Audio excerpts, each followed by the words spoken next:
एक सुनसान गली में एक पुरानी घड़ी की दुकान थी जो सालों से बंद पड़ी थी। लोग कहते थे कि इस दुकान में अजीब अजीब घड़ियां बिकती थीं जो समय के साथ खेलती थीं। एक दिन राहुल नाम का एक युवक उस गली से गुजरा। दुकान के दरवाजे पर लगी बिकाऊ है कि तख्ती ने उसका ध्यान खींचा। उसने दरवाज़ा खोला और अंदर चला गया। दुकान के अंदर एक बूढ़ी औरत बैठी थी। उसकी आंखों में गहरी समझ और कुछ छिपा हुआ रहस्य था। उसने राहुल को देखा और कहा, क्या तुम समय को बदलना चाहते हो? बूढ़ी औरत ने एक घड़ी निकाली। वह घड़ी बेहद अजीब थी। उसकी सुइयां उल्टी दिशा में चल रही थीं।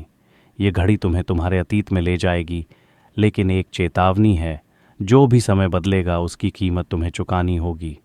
राहुल ने घड़ी हाथ में ली और सोचा कि वह अपने बीते हुए समय में वापस जाकर कुछ गलतियों को सुधार सकता है। जैसे ही उसने घड़ी चालू की, सब कुछ धुंधला होने लगा और वह अपने अतीत में पहुंच गया। राहुल ने अतीत में जाकर अपने पुराने फैसले बदले जिन पर उसे अफसोस था। उसने चीज़ों को ठीक कर दिया और वह फिर से वर्तमान में लौट आया।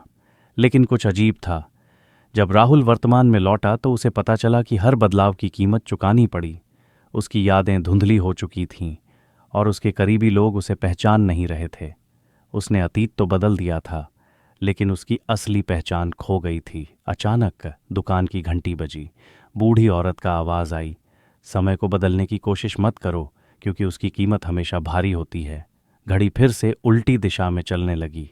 समय से छेड़छाड़ करने का अंजाम हमेशा अनजाना होता है। सोचो, क्या तुम समय को बदलने की कोशिश करोगे?